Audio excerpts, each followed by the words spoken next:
ஒரு காட்டுல வாழ்ந்த கழுகு அந்த காட்டுல இருக்கிற எல்லா குருவிகளும் தன்னை பெருமையா பேசணும்னு ரொம்ப ஆசைப்படும். அதனாலேயே அதோட முயற்சியினால எதையாவது சாதிக்கணும்னு நினைச்சுது. அந்த ராக்கி கழுகு காலையில வேகமா போய் தனக்கு வேணுங்கிற உணவுகள் எல்லாம் எடுத்துட்டு வந்துடும். மிச்சம் இருக்கிற நேரத்துல தன்னோட நிலத்துல போய் விவசாயம் பண்ணும். ராக்கி கழுகோட நிலம் தரிசு நிலம், அதனால அதுல எதுவுமே விளையாது. இருந்தாலும் தன்னம்பிக்கையை விடாம தினமும் போய் அதோட நிலத்தை சுத்தம் பண்ணி ஏதாவது பயிர்களை போட்டுக்கிட்டே இருந்துச்சு. எப்படியாவது அதோட நிலத்துல பயிர்களை விளைய வைக்கணும்னு நினைச்சுது. ராக்கி கழுகு சந்தைக்கு வர எல்லா உரங்களையும் வாங்கி போட்டு தான் நிலத்துல பயிர்களை விளைய வச்சுது. பயிர்கள்லாம் விளைஞ்சு வரதை பார்த்து ரொம்ப சந்தோஷப்பட்டுச்சு. அதோட சந்தோஷம் ரொம்ப நாள் நிலைக்கல. பயிர்கள்லாம் வளர வளரவே கருக ஆரம்பிச்சிருச்சு. அதை பார்த்த ராக்கி கழுகுக்கு என்ன பண்ணுறதுனே புரியலை. ஒரு மரத்துக்கு கீழே அமைதியாக உட்கார்ந்துருந்துச்சு. மனசு வருத்தத்தோடு இருந்ததுனால அது கொண்டு வந்த பழங்கள் தானியங்கள் எதையும் சாப்பிடாம அங்கேயே கொட்டிடுச்சு. ராக்கி கழுகு வருத்தமாக உட்கார்ந்துட்டு இருந்த மரத்துக்கு மேலே மாயாங்கிற குருவி கூடு கட்டி வாழ்ந்துக்கிட்டு இருந்துச்சு. அந்த கழுகு கொட்டின தானியங்கள் பழங்கள் எல்லாத்தையும் மாயா குருவி சாப்பிட்டு கழுகுக்கு ஒரு இறகை பரிசாக கொடுத்துச்சு. கழுகு மாயா கொடுத்த இறகை தூக்கி வீசிட்டு மறுபடியும் வருத்தத்தோடையே உட்கார்ந்துருந்துச்சு. மறுபடியும் மாயா குருவி அந்த கழுகுகிட்ட தன்னோட இறகை கொடுத்துச்சு.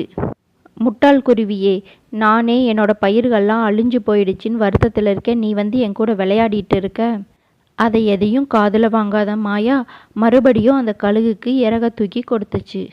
ஏன் இந்த குருவி நமக்கு இறகை கொடுத்துக்கிட்டே இருக்கு, இந்த இறகுல என்னதான் இருக்குன்னு சந்தையில் கொண்டு போய் கேட்கலான்னு கழுகு கொண்டு போச்சு.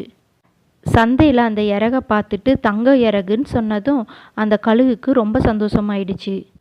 தினமும் அந்த கழுகும் அந்த குருவிக்கு தானியங்களும் பழங்களையும் கொண்டு போய் கொடுத்துக்கிட்டு இருந்துச்சு. அதுக்கு பதிலாக மாயா குருவி தினமும் ஒரு இறகை கழுகுக்கு பரிசாக கொடுத்துச்சு. கழுகு இந்த இறகுகளையெல்லாம் சேர்த்து வச்சு வர்ற காசில் விவசாயம் பண்ணணும்னு நினச்சிது. ஒரு நாள் அந்த கழுகுக்கு திடீர்னு உடம்புக்கு முடியாமல் போயிடுச்சு. ராணி கழுகை கூப்பிட்டு, நம்ம வயலுக்கு பக்கத்தில் இருக்க மரத்தில் ஒரு குருவி கூடு கட்டியிருக்கு, அந்த குருவிக்கு பழங்களும் தானியங்களும் கொண்டு போய் வச்சுட்டு வந்துரு. பரிசா குருவி தங்க இறகு ஒன்று கொடுக்கும், அதை கொண்டுட்டு வான்னு சொல்லுச்சு. ராணி கழுகும் சாப்பாடை வச்சுட்டு தங்க இறகை வீட்டுக்கு கொண்டு வந்துச்சு. ராணி கழுகுக்கு ஒரு யோசனை தோணுச்சு.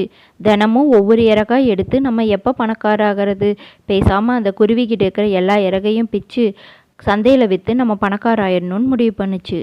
மறுநாள் அந்த குருவிக்கு வேணுங்கிற தானியங்களையும் பழங்களையும் வச்சுது. பழங்களை சாப்பிட வந்த மாயா குருவியை கழுகு கூண்டில் போட்டு வீட்டுக்கு கொண்டு போயிடுச்சு. வீட்டில் கொண்டு போய் தினமும் அந்த குருவிக்கு தானியங்கள் பழங்கள் எல்லாமே கொடுத்துச்சு. ஆனால் கூண்டில் இருந்தங்கேட்டி அந்த குருவி எதையுமே சாப்பிடல. கோபம் வந்த ராணி கழுகு மாயாவை அடிச்சுது, சூடு போட்டுச்சு, ரொம்ப கொடுமை பண்ணுச்சு. ஆனாலும் அந்த குருவி எதையுமே சாப்பிடல. தங்க இறகையும் பரிசா கொடுக்கல. சாப்பிடவா மாட்டேங்கிற, இப்போ உன்னை என்ன பண்ணுறேன் பாருன்னு ராணி கழுகு ரொம்ப கோவமாக மாயாவை கையில் தூக்குச்சு. ஒழுங்கா இப்போவாவது சாப்பிட்டு எனக்கு தங்க இறக கொடு, இல்லைன்னா உன்னை குழம்புல போட்டுருவேன்னு ரொம்ப கோவமாக சொல்லுச்சு. வெளியே வந்த மாயா குருவி ரொம்ப கோவத்தோட ராணி கழுகோட கண்ணை கொத்தி வச்சுட்டு பறந்து போயிடுச்சு.